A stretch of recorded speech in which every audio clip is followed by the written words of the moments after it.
What is up, everybody? It is Og here, back with another video, and today we're going to be taking a look at BRD.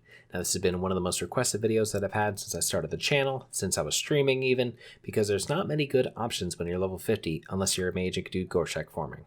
So I went through and started figuring out BRD, and this is going to be a multi-part series. The very first part is going to be how to solo farm this. So this is going to be both a gold farm and it's going to be a XP farm where you can sell these runs for people in that level 50 range to get them some really good XP. Now, one thing that I do want to go over is that this is exceptionally difficult. Do not get frustrated if you guys do not get it on the first try. Just keep on trying. Ask me any questions you want. I'm more than happy to answer.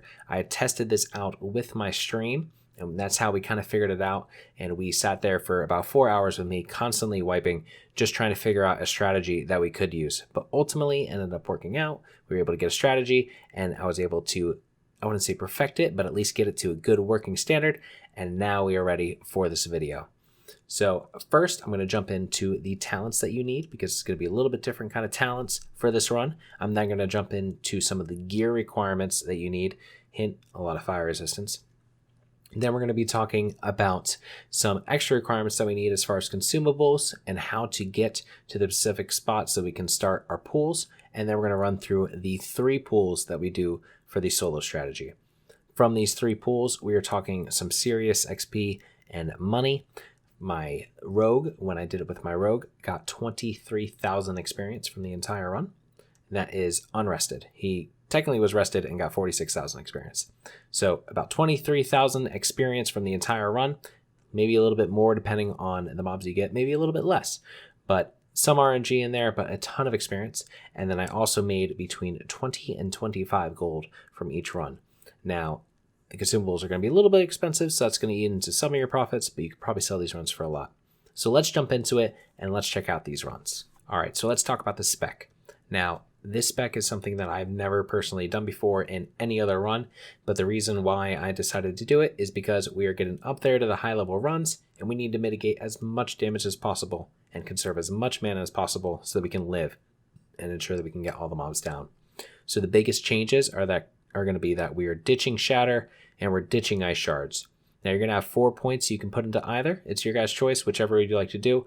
I wouldn't recommend putting it into Frostbite. If you wanted to put it into Improve Frostbolt, you can, but the reason being is that we're sacrificing these 2 talents to come over to the Arcane tree and get Arcane Meditation and to get Magic Attunement. So Arcane Meditation allows you to regenerate 15% of your mana regen while casting. Now, this might not sound like a ton off the bat, and you're thinking, okay, this is like 15 every 2 seconds or something like that. But 15 every 2 seconds when you're in a 2 to 3 minute fight is actually a decent amount of mana and could be that one blizzard that you need to finish off the mobs when they're getting down low. The second thing is going to be Magic Attunement, and this increases the effect of your Dampen Magic by 50%. Now, Dampen Magic is originally 90 damage reduction, but this makes it 135, which means that you are reducing an extra 45 damage from each of those fireballs, which really stacks up throughout the life of the fight, so you don't need to do as many bandages or maybe a health pot or something like that. This can really come in clutch and help you stay alive a lot longer. Now, you have a couple options what to do with the last couple points. I decided to throw them into Arcane Concentration, because I'd like to get that extra clear casting proc again, just to be able to save that extra mana. If you want to put it into Improved Mana Shield, you are going to be taking some melee hits, but you're not going to be taking a ton, but it's up to you guys. If you want this, if you find this is going to be better for you, tweak it however it works for you. I wouldn't recommend, going for anything else really, but tweak it to however it works for you. The big things are that we're making sure that we're getting Magic Attunement and Arcane Meditation. So for this, gear is actually really important. Now, reason being is that you want to try to resist fire elementals as much as humanly possible. And it's really hard to get to a certain resist threshold where you're not going to be taking hits from them. It's very difficult. Like, we're talking reaching upwards of 200s, and then even then you only have like a 50 to 75% chance of resisting. But at least you can mitigate the damage. So what I like to do is I like to get as much fire resistance as possible, because there's times where you could potentially be having 4 fire elementals hitting you at once with their fireballs that are hitting for about 500 apiece. So if you can mitigate that damage as much as possible, that's really going to help you survive. Now, there's some obvious fire resistance items you can get that would really help, but there's also specific items that I want to show you guys that can really boost your chances of resisting those spells. So first is this Hyper Radiant Flame Reflector. Engineering is going to be the king of doing this method. Reason being, you can reflect fire spells back at your caster for 5 seconds. So that means that not only do you get fire resistance, but that's 5 seconds where you're not worrying about losing your ice barrier. You're not worrying about losing your fire ward. And that entire time, you're just reflecting spells back at them. They're not doing any damage, but at least you aren't taking the damage, and hopefully you're getting some resists. Another one is Blazing Emblem. Now this is 15 fire resistance just off the bat, but it also increases your fire resistance by 50 and reduces fire damage taken by up to 25 for 15 seconds. So when you couple that with Dampen Magic, and especially when you have higher ranks of Dampen Magic, you're talking about reducing 160 fire damage for every spell, and you also increase your resistance by 50. So if you're running at 200 resistance, you're talking now you have 250 resistance, and you're pretty much at like the max tier that you can get for resistance. The next thing is Magic Resistance Potion. Now this is going to be dependent on whether or not you can use it, how long you're into the fight kind of thing, because you might not be able to use the potion. But this is another 50 fire resistance. So I highly recommend keeping a stock of these just to be able to use them when you need to. Outside of that, I would pick up 2 as close to max as possible fire resistance rings. I got 18. If you can get 20, that's even better. Then from there on, you want your best in slot with as much fire resistance as you can get. So I picked up the Dragon Rider boots from Ubers. Great option. Gives you 10 fire resist. Actually has a ton of int on it as well. So it's a really good option for doing these clears. The Arcanist belt is normally not great and not many mages want to run with it, but it actually gives 10 fire resistance, which really comes in handy for these clears. You can get the Incendious bracers off of Lord Incendious. There we go.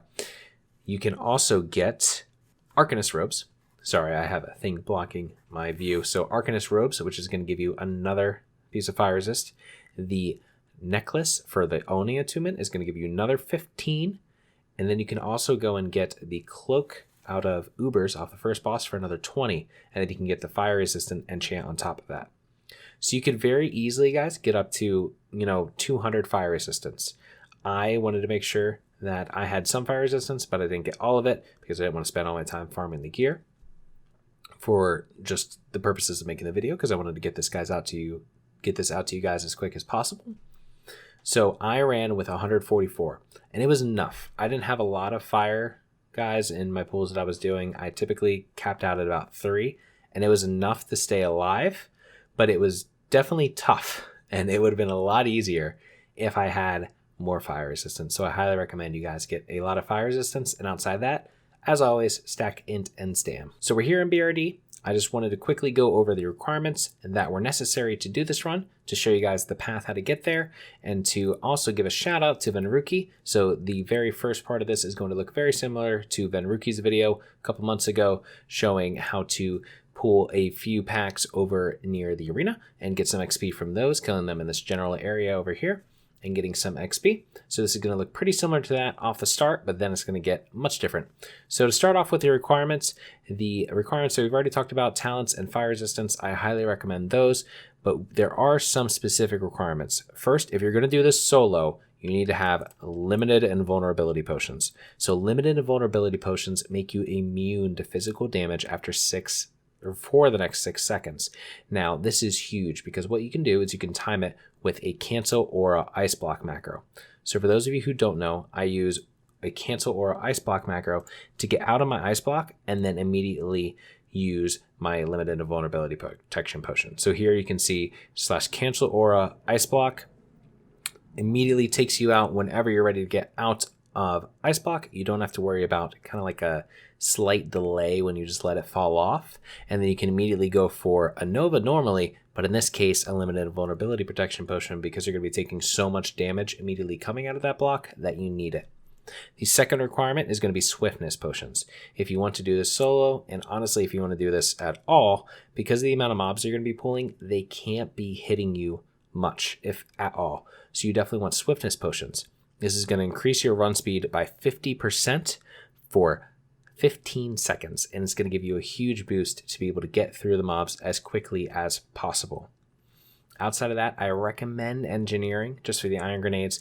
They really help, but they are not 100% necessary.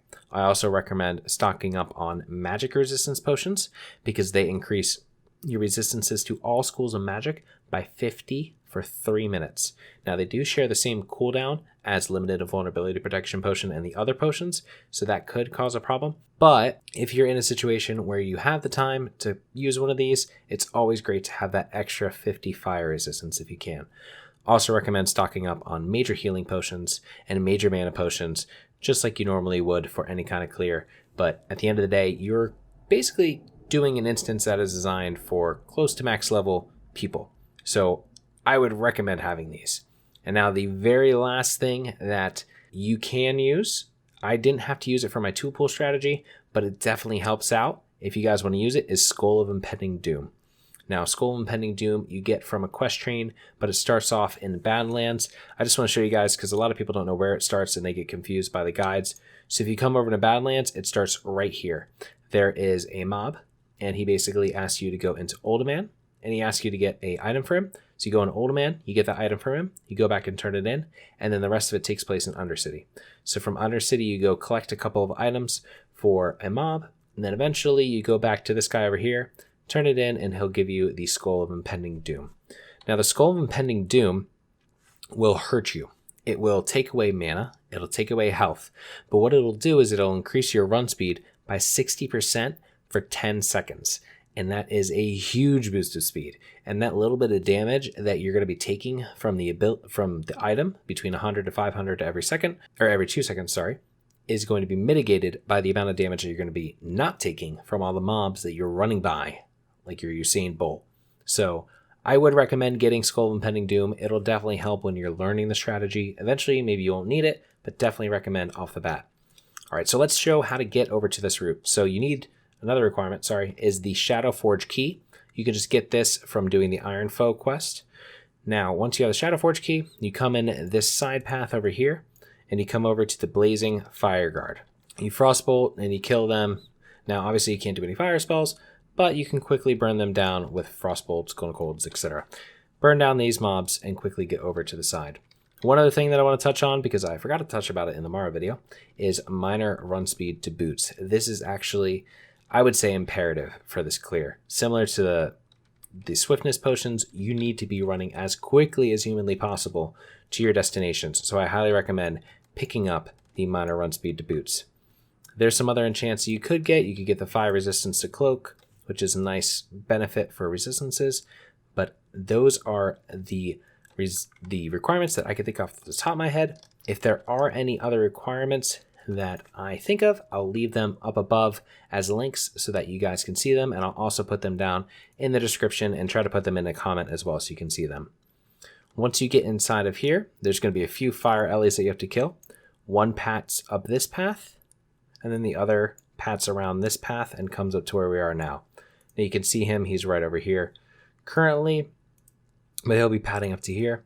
You don't necessarily have to kill them, I guess, but I highly recommend killing them before the pool, because especially if you want to get this group where you have, in this case, 2 fire guards, it could be 2, it could be 3, it could be 4.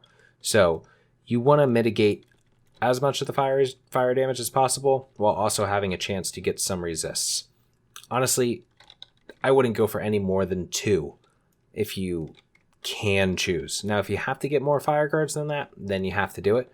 But 2 is probably going to be your optimal number. So you kill this fire guard, and then you can see this other fire guard running over at the top now. So what we're going to do is, as soon as we kill this fire guard, we're going to go over.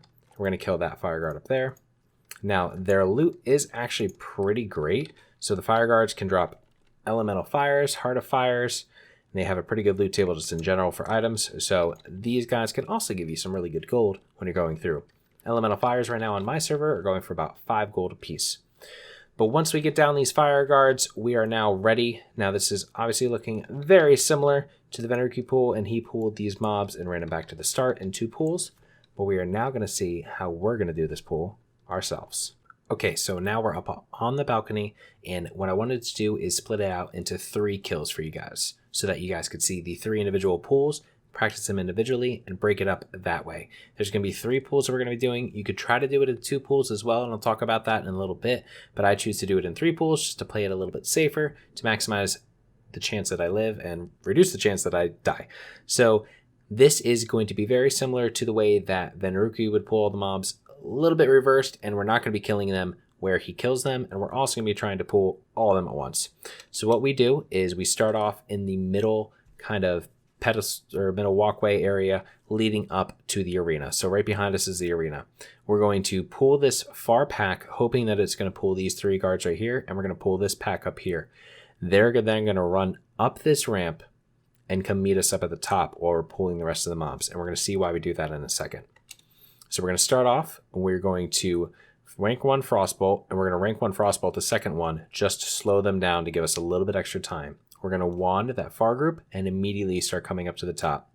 We're going to pull all of these groups. Now, in this run, we got really lucky and we didn't have any Fire Lords. Normally, there's like 3 Fire Lords with that left pack. We got lucky. But what I want to show you guys is this right here. So I Nova'd the mobs back there.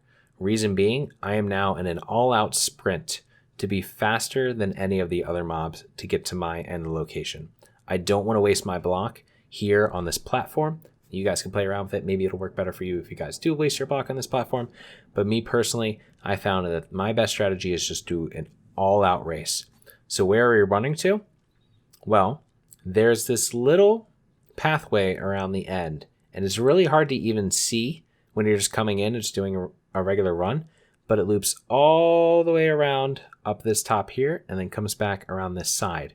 And if any of you have watched the mages or hunters or anyone solo Angerforge, it's very similar to that kind of pathing. So what we do here is we say, okay, I would have liked to have pulled those mobs on the left, but again, I'm still practicing this strat, so I recommend that you guys try to practice pulling them, because extra gold, extra XP for your ults, all that. But if you run along this pathway, you're going to see that they follow you all the way around. I like to get there as quick as possible, so I'm going to go ahead and blink whenever I can just to get to the end. And now once I get to the end here, this is kind of the end of the pathway. So we've now run all the way around this circle, and all the mobs are coming around towards us. We want to make sure that we have enough time with our ice block for all of the mobs to get to us, because if some mobs are coming late, then it could cause issues later on. But we sit here and we rank 1 Blizzard to try to slow them just to get some extra little bit of duration. Step forward, and then we go for an ice block. Now what we're doing here is we're watching and we're waiting to make sure that all the mobs are coming. Fortunately, they're all coming, and we get ready. And now what we're going to do is we're going to come out of this and immediately pop Limited Invulnerability Potion. If you come out of this and you don't do that, you will die, because each of these mobs hits you for about 300 health. I have 3,134 health. We pulled in 3 packs enough mobs to one-shot me. So the second that you cancel aura your block, you spam Limited Invulnerability Potion.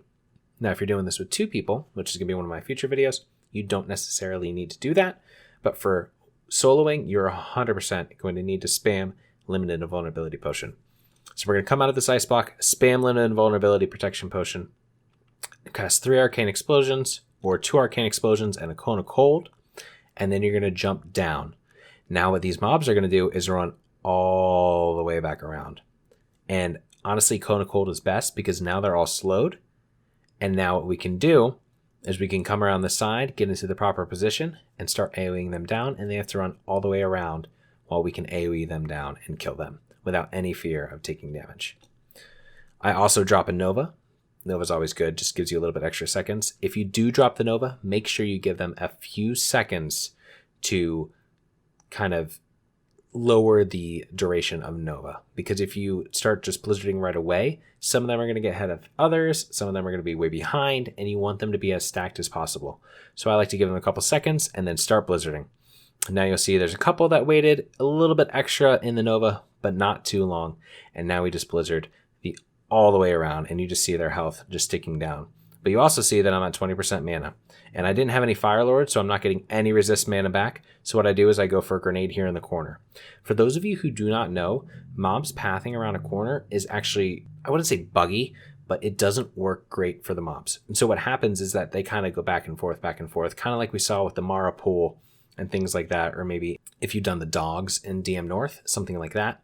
They kind of just zigzag back and forth for a little bit. So the corners are great places to kind of just make sure they're slowed, make sure they take a ton of time getting around that corner, maybe going back and forth. That's where you can throw down a grenade in that corner. You're going to hit all the mobs, and then you can keep on going with Blizzard. Now, one mob runs a little bit quicker than the others because the damage activated on him first, but you can see because some mobs are still zigzagging there on the corner, it's a little tough to see just because how dark it is. There's one mob here, and there's one mob here. So just that corner little area right there caused a major separation in the mobs. But that's okay because they're already pretty low at this point, and we can go ahead and finish them off. Now, most of the mobs die right over here, and we're ready to loot them, but there's a couple extra stragglers, so I go ahead and I pop Evocate and just finish off those last stragglers. Now, if there are some left up, you can just keep on blizzarding in the middle. You can reach pretty much anywhere in this vicinity up until about right there. You can cast behind this little cogwheel thing and hit the mobs. You can cast right here in the middle. You can cast in the corner. Once they reach about here, that's as far as you can cast, but you can always move around. If you do wait on this corner ledge right here, the mobs will come down and have to run up the ledge as well, so you can even get an extra little bit of time there. But you can see now that we killed all these mobs, and now this is the equivalent of the Van Rookie pool that he does in his video, but instead of doing it in 2 pools, it is now done in 1 pool. So we get extra gold, and we even killed an extra 4 mobs, so it is a ton of experience. At this point, your group probably has anywhere between 5 and 6k experience.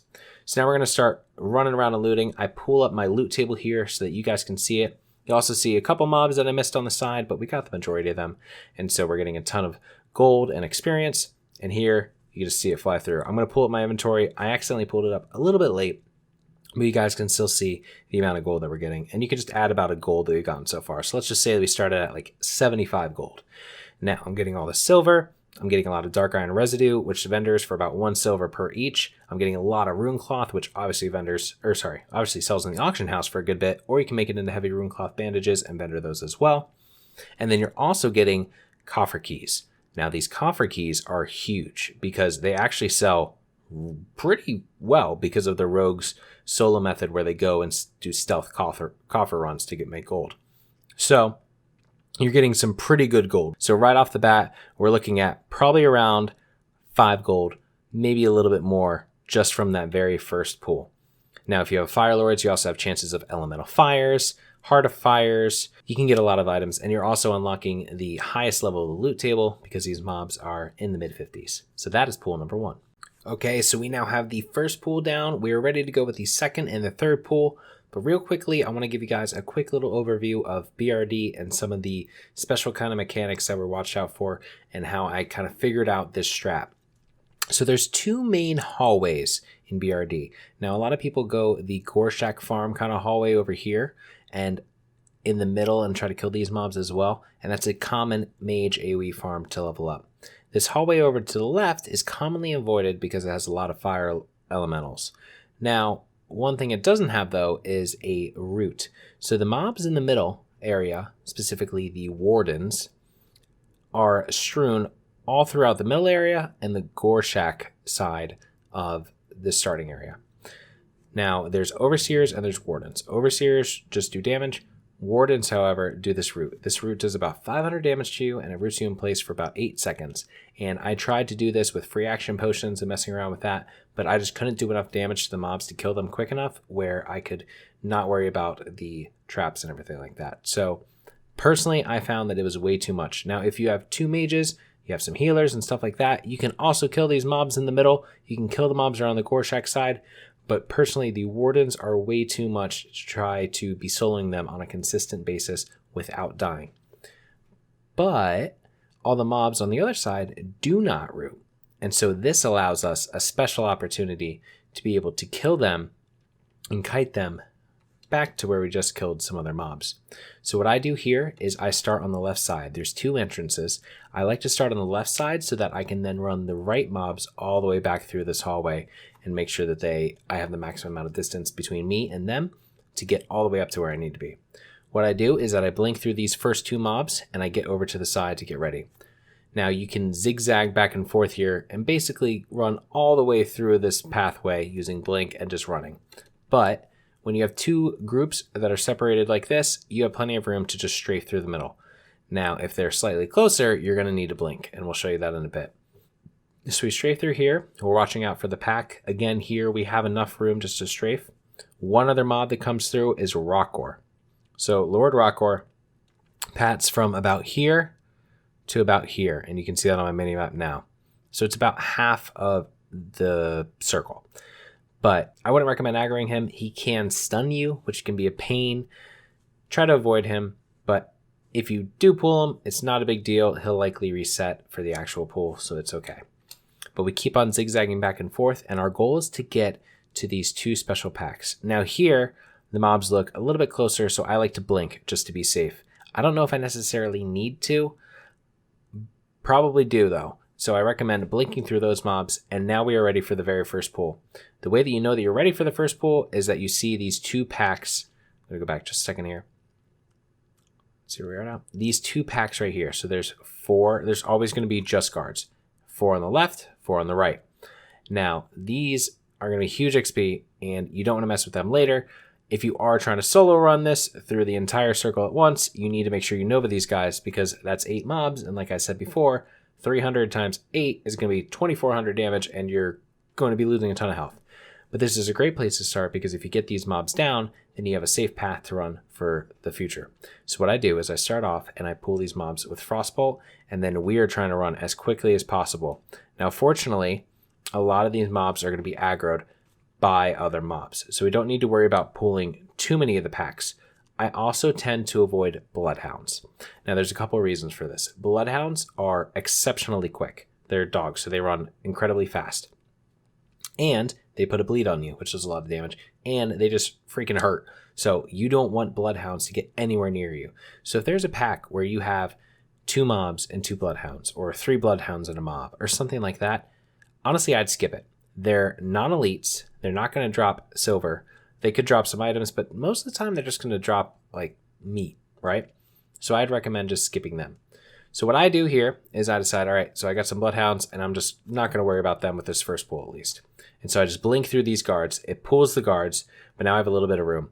I see this group on the left, and they're going to aggro from the mobs running through. So I just run through, and I Nova. Now, I messed up slightly there where I didn't get the Nova on the Bloodhound. You want to make sure that you have the Bloodhounds Nova'd, because you need as much room as possible to sprint around the corner back to our pool spot number 1. So at this point, hopefully you've Nova'd the Bloodhounds, you just have regular mobs chasing after you, the regular humanoid elites, and you can now run as quickly as humanly possible. So you'll see that I immediately pop my Swiftness Potion, I Iron Grenade the last 2 mobs, and now I have a good gap of separation between the mobs and myself, but they're all chasing after me. I run up and I blink up this path, I run up the top, and I start running all the way around. And now, one quick thing right here, you're currently over the mobs, and similar to Mara, how when you had the mobs under you and they hit you from below, now like uppercutting you, they can do that here. So you're going to notice I'm going to take a little bit of damage here, and actually a lot of bit of damage on this first one here. Make sure that you get across that path as quickly as possible. I kind of panicked here. I'm like, oh crap, mana shield. But at the end of the day, if you're getting past the overhang, by the time that the people are coming up the steps, specifically the guards, the Bloodhounds will be a little bit quicker. You're going to be fine. Just start moving towards the end. So we move to the end here. It's a little bit dark, so I'm making sure I'm hugging against the wall. We have some extra mobs coming. And now I'm going to polymorph this front one because he's really far ahead of the rest. And I'm going to bandage just because my health got low. The polymorph kind of bugged and he ran towards me, but that's fine. I face the mobs so that they're hitting me in the front. And then I block. Now I have all the extra mobs running just like before. I'm going to pop limited invulnerability potions. And then I'm going to jump down with a Nova. Actually, I don't pop limited invulnerability protection potion.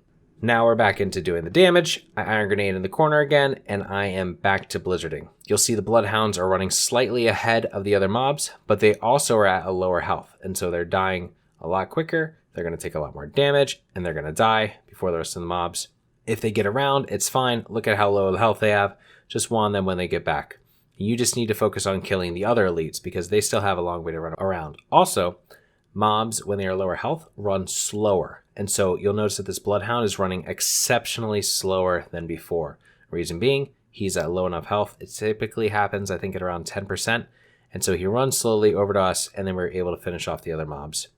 Now, I again evocate again here, but hopefully if you have a little bit better gear, you don't need to, or honestly, you don't really need to. You can just come over and just fish for a clear casting with rank 1 Blizz.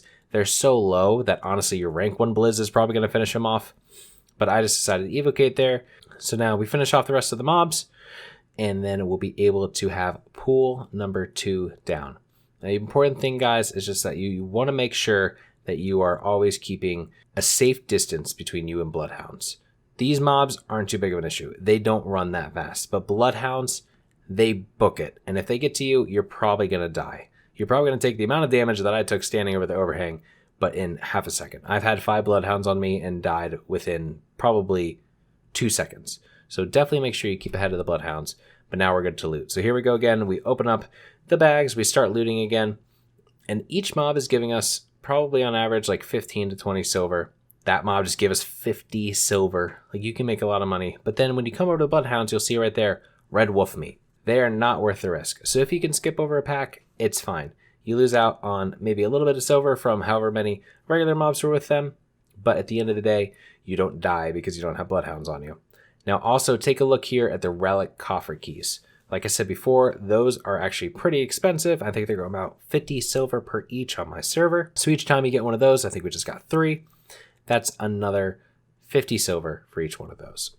So we now have 2 pools down. We're now ready to get over and get ready for pool number 3. Okay, so we're now going to start pool number 3. We go back in the left side. You can also go back in the right side if you want to. I personally choose to go on the left side so that I can kind of see what mobs are still up and plan out my specific route. Now, just like before, I want to skip some of these Bloodhounds because they're not going to give a ton of experience, they're not going to give a ton of loot, and they're honestly just going to make the run much more difficult, and I'd rather live and make sure I don't have to run back and get that XP and get that gold as quickly as possible. So we run through here, let the pack go a little bit. Now this group in particular, you have to blink through. There's no way to run around them, so just come up towards the middle, blink, and the aggro range on the Bloodhounds isn't that great, so we don't need to worry about pulling them. We did get a little bit unlucky with the placement of the pats here, so it took a little bit longer just because we had to wait for a couple pats to move, but it's pretty quick to get back into here and to get back to the next pool. Now you can run through the middle of these 2 mobs. I'm not sure if you can actually run through them without blinking though, so I just choose to blink every single time. These mobs, however, you definitely can run through. So here when I come up to the top, I'm thinking to myself, okay, this group on the right has 2 fire elementals. I already know there's some fire elementals down the path that I'm going to be pulling, so in my eyes, I'm like, all right, you know what? I'm not going to purposely pull them. If they pull them, okay, but I don't want to purposely pull them. Reason being, you can definitely handle 2, but 4 is going to be tough as far as fire elementals to handle. So I come down the side here, and I start my pulls. I won, and I'm basically aggroing as many packs as I can. Blink through this pack on the left because they're going to get pulled by the mobs themselves. I try to pull that fire elemental and that pack with counterspell, but I accidentally don't target the guy, so that's a mess up on my part. But basically you pull as many mobs as you can, skipping strategically mobs that you don't want to pull, such as Bloodhounds. I run up this path and I'm thinking to myself, I got a pretty good amount of distance. I don't want to pop Swiftness Potion yet though, because I have Bloodhounds. And so what I do is I go for the stun. So I go for an Iron Grenade on the Bloodhounds and hope that I slow down the Bloodhounds. Turns out that I didn't, but we'll see that in a second. So I pop my Swiftness Potion, run up the top here. Really quickly, I want to show you guys, I would recommend putting your alt tunes, if you're leveling them, right here to the left. Reason being, just making sure that they get all the experience. They'll likely get all the experience from the front of the instance, but maybe if you kill some mob in the top corner or something like that, maybe they won't. They should, but just to be safe, it's always a good idea just to run up your friends up to here or your alts. Now, if they stay at the front of the instance, that's probably okay, and they should be able to get XP. So I'm going to go ahead and say that you could probably keep them at the front of the instance and get XP. Maybe just run them to the Shadowforge gate, where they're definitely sitting there out of range of any of the mobs, but still getting XP. So back to the run, I run up here as quickly as possible. I blink just like before. I'm just trying to go as quickly as possible. You can pull those mobs on the side. We're going to take a little bit of damage going over this ledge, but I think that I'm really far ahead of these mobs, so I decide to go for the rank 1 Blizz. What I don't realize is that Bloodhounds are ridiculously fast, and then they start hitting me, and I start freaking out. I'm like, oh crap, they're on top of me. So I go for the Nova here just to slow them down a little bit. There's 2 Bloodhounds. They get up 2 of the bleeds on me, so I'm actually taking a considerable amount of damage, and I can't even go for a bandage right here because I still have that on top of me. So I decide, all right, I'm just going to go for trying to rank 1 Blizzard them just to slow them down as much as I can. So we're slowing the mobs, we're trying to keep them coalesced, but we do not have a limited invulnerability protection potion yet. And that's also the reason why I didn't pop my limited vulnerability protection out of the block on the second pool, is because it wasn't up because I used my swiftness protection potion. So in the event that you don't have it up, but you still want to block, you're just going to have to live through the mobs coming out of Ice Block, which is exceptionally risky, but as we saw with the second pool, is possible. Now, I want to show something extra here. Obviously, these mobs are now going to be running around to the side, so we can't go run back through the ledge to get them back over to the side. So what are we going to do? Well, there's a special spot that you can jump up in order to get back onto this ledge. If you've seen the Anger Forge pool, it is very similar to that in the way that mages control Anger Forge. So what you do is that you come over and you jump kind of on the middle of this ledge over here, and then you angle your camera to about 12:05, literally like 12 o'clock plus 5 minutes, and then you jump into this kind of area right here, and then you can jump up from there, and you're back up onto this ledge, and the mobs all start running back around. This is a great spot because you can pretty much infinitely reset the mobs, and as long as you only have 2 Fire Lords hitting you at once, you're not going to be taking a ton of damage, and so you can just keep on going back and forth, rounding up the mobs as much as possible. Here again, we jump off, and then we just go for a Blizzard here to try to keep them slowed and to try to keep them grouped together. And now I go ahead and start to do some damage, because one thing you guys want to be doing is you want to be thinking Bloodhounds, Bloodhounds, Bloodhounds. If the Bloodhounds are running around, they're running faster than the rest of the mobs, they're going to be killing me. Let me take them out, even if that means I burn through some mana, because here, you can just resist, or you could pop your trinket to reflect, or things like that, and you can handle the Fire Lords, but the Bloodhounds will just eat through your shield. So we go back here and we just start killing the mobs a little bit. By now, my limited invulnerability protection potion is up, so I'm like, all right, you know what? I'm going to go ahead and use it, and I'm going to block pretty soon here. Sorry, I'm actually not going to block because I only have 40% life and 60% life, and I know that if I block within that 40% life, I'm probably going to die. So what I decide to do is just keep on slowing them, keep on doing some damage. I'm resisting, getting back some mana, and so I decide just to go for the bandage. So I'm going to jump off here, and I could infinitely, again, run back and forth, so I'm just going to keep on doing that. Now you see this Blizzard bugs out. This is one of the most wild Blizzards I've ever seen. I literally put this Blizzard right there on the corner. You can even see the individual shards hitting the wall, hitting on top of the wall, hitting right in the packs, and nobody's taking any damage. So I got some good RNG in this pool. I got some bad RNG in this pool. But now we jump over to the side. We go for a bandage because at this point I'm thinking, okay, all my cooldowns are up. I can probably go for this kill. So what I'm going to do is I'm going to jump back up onto the top again. Just practice that jump. It just takes a little bit to get used to, but then once you get it down, you're good to go. Put up my ice barrier and evocate. Now I'm getting back up to full mana, and I know at this point I can go for my block kill. So I'm just going to slow them a little bit just to make sure that everybody rounds up nice and tightly. And then once they get close to me, I go ahead and I go for that block. So here I have nearly full health, nearly full mana. The mobs are even at like 60%, some of them, so I know it's probably a good kill opportunity. Come out of block, limited vulnerability protection, arcane explosion, cone of cold, jump off with a Nova, and then I just go back into my Blizzard rotation. If a mob resists, don't worry too much because he's probably cone of colded. Just immediately go into the Blizzard and just focus on slowing him. The rest of the mobs will catch up, but you'll be good to go. Try to lead them with the Blizzard the entire time, but now you get them wrapped up around in the corner and you kill them. Again, if there's some stragglers, you can kill them as they come around the side. But by this point, guys, it's pretty clean kill. If you have them Nova'd here with a block and a limited vulnerability protection potion, you're probably going to be able to kill all the mobs before they get around to the side of you. The important thing is just to use these 4 corners. Use the corner. They take a lot more time to get around the corner. Use this corner. When you're standing up on the ledge, you can't really see this corner, but just look straight through the cogwheel. Use the corner over to the left and the right. If you stand up on this ledge, you can hit this left corner and you can hit the far corner around the side. So if you're just standing up on this ledge, use the 4 corners to your maximum possibility and you'll be able to take out these mobs. Now that we have all of them dead, we're ready to run back up and go get our loot. So as we said, we started off with about 80 gold, or sorry, 75 gold, and we are now up to nearly 80 gold. We've gotten 5 keys, each key selling for about 50 silver. We got some weapons, we got a gun, we got some armor, we got a star ruby, dark iron residue. We got a lot of decent drops. You can also get elemental fires, as I said before, which we didn't get. When I ultimately ended up vendoring everything, it was roughly around 25 gold just for this one run alone. So if you guys can get this down, it is some great experience for your alts. It's some great money. There's a little bit of cost for sure with the limited vulnerability protection potions and swiftness potions, but if you're selling the runs, you're making some serious gold. And even if you aren't selling the runs, you have some epic loot tables that you can be tapping into. Maybe you get lucky with a drop and you can make some serious gold from that as well. All right, everyone, that wraps up today's video. I hope you all enjoyed it. And if you did, please subscribe and leave a like and a comment below to let me know so. And if you guys have any other ideas for any other videos, please let me know in the comments below. Also, check out the description for the Twitch where I do all this live, and also for my Twitter and Discord where you guys can be notified of any future updates and when I'm going to go live on stream. So I'll see you guys in the next video.